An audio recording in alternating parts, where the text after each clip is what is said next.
Louisiana Governor Edwin Edwards once boasted, "The only way I can lose this election is if I'm caught in bed with a dead girl or a live boy." Both of those could happen to Trump tomorrow, and it wouldn't matter.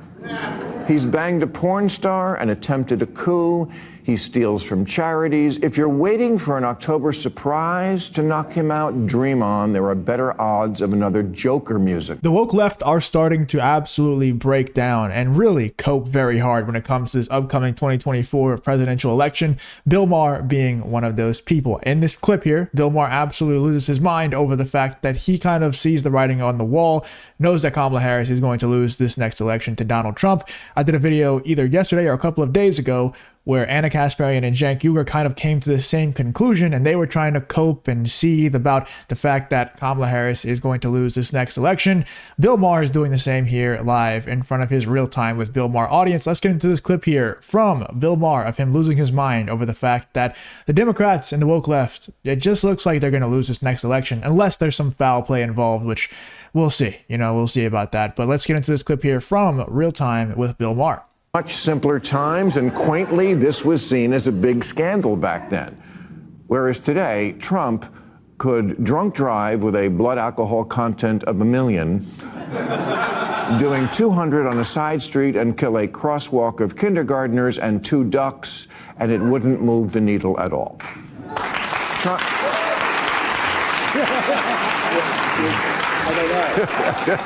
Yeah, good thing, no. Trump's superpower as a candidate is that he has been so constantly and ubiquitously awful for so long that it's simply no longer seen, the way you wouldn't notice a new face tattoo on Post Malone.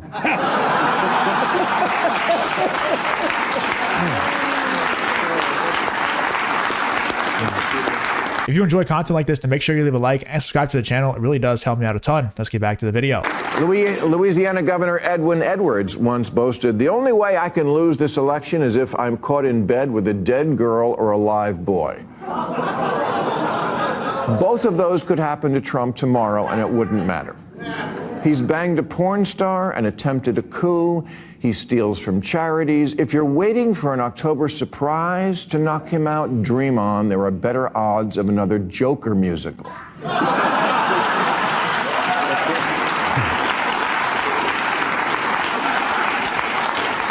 There's a new...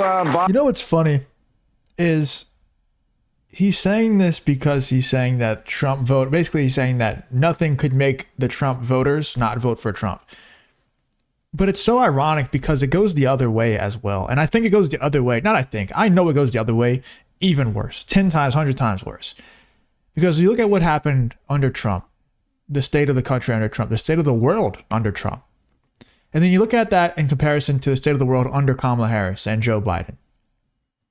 There's just no comparison. There's none. You think about the differences between the two. Donald Trump doing stuff with a porn star does not affect my life at all. Not even a little bit. Donald Trump stealing money from charity, if it's true, let's just assume that everything Bill Maher just said is completely true, okay? Donald Trump stealing money from a charity doesn't affect my life at all. Donald Trump having the country's secrets in his Mar-a-Lago mansion, whatever, that doesn't affect my life at all. Donald Trump not paying taxes all the way doesn't affect my life at all. In fact, it's based. I wish more people would do that. And then the other thing, I don't even want to assume it's true that Donald Trump attempted a coup because it's just not true. But even if it was true, didn't affect my life at all. You look at the things that Kamala Harris and Joe Biden in comparison, and also this isn't just my life. It doesn't affect your life either, or any of these Democrat voters. It doesn't affect their life either, and they don't care. Look at Kamala Harris. Immigration affects my life. We have immigrants here lowering wages. We have immigrants here, sitting under bridges and just making our towns shitty, for lack of a better word. Also, they get more attention than homeless veterans. So the immigration problem is obviously a huge one. The crime thing, I don't even have to explain how that affects everybody on a daily basis. It affects you. The economy, it affects you on a daily basis. Obviously, every single person's affected by the economy. And then you look at the state of the world under Trump versus Kamala. I'm not going to say it was world peace under Donald Trump. There was definitely some, fights here and there, on a smaller scale. You look at the world under Kamala Harris and Joe Biden, and there's a major war breaking out like every year or so. And it's, none of them have been resolved. They've all broken out and they've stayed hot the whole time. So Kamala Harris's problems affects the entire country, every single person individually. Donald Trump and all the problems that Bill Maher just brought up here, and you could hear in the real time with Bill Maher audience, they were not feeling the thing that he just said. Everything that Bill Maher brought up about Donald Trump doesn't affect anyone other than Donald Trump. And the people who choose to let Donald Trump's mean tweets affect them. That's the only people who it affects. Whereas Kamala Harris's problems and the things that she's done wrong affects the entire country, all of us individually. And these people are still going to vote for her over Donald Trump. So that's why Bill Maher and what he just said about Trump is so ironic, because the left and the woke left and the Democrats do it way worse. They're way more cult-like than the Trump supporters. And I can say that with 100% confidence. Bob Woodward book that says when Americans couldn't get a COVID test, Trump was sending them to our worst enemy, Putin. Shrug. Trump said last week that really doing the purge, like in the movie, might be a good crime-fighting technique. He's the only candidate where the voters hope he doesn't keep his campaign promises.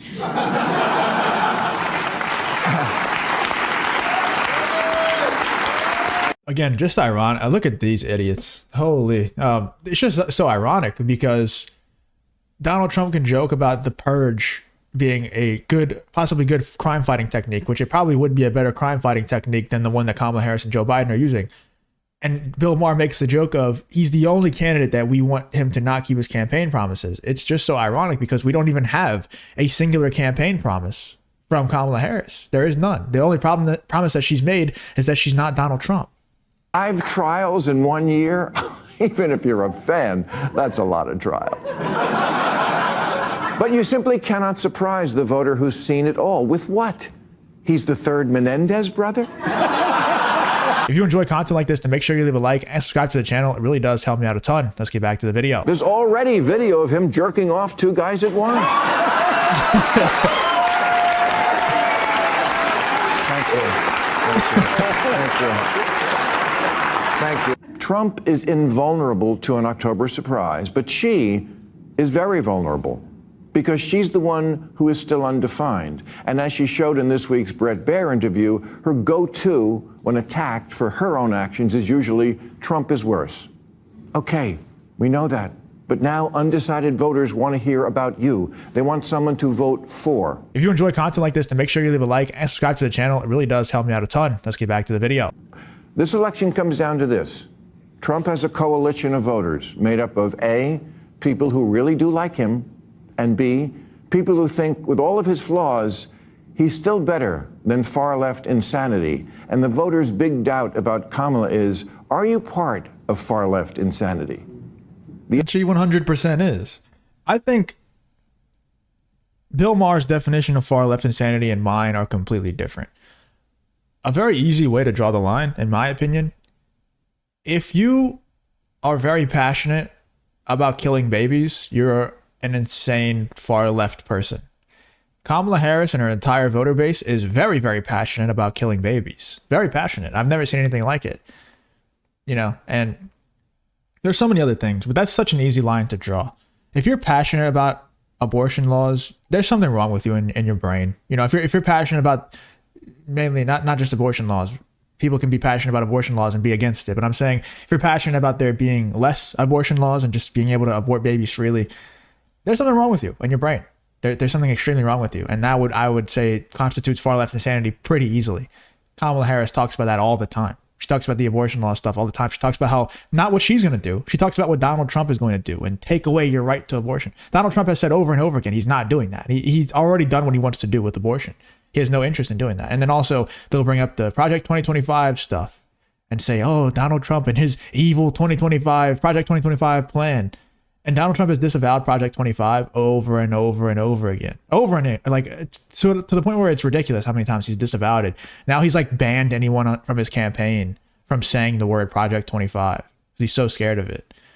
So everything that she says is just lies and far left insanity. There's no doubt that she is part of far left insanity. The attack ad I see 10 times a day, and a question Bret Baier aimed at her on Wednesday was about her saying in 2019 that she supported providing taxpayer-funded sex change operations to illegal immigrants in prison.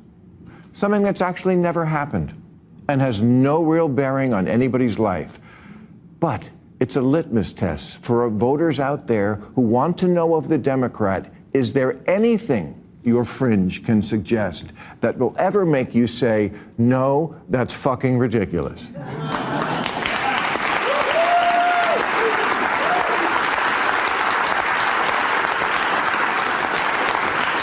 I'm shocked Mark Cuban is clapping here, and I'm actually shocked that Bill Maher was able to bring that part up. It just shows you how they really are realizing that they are going to be defeated. I'm praying and hoping that they are defeated, because if Kamala Harris does win this next election, I genuinely think things could get pretty bad.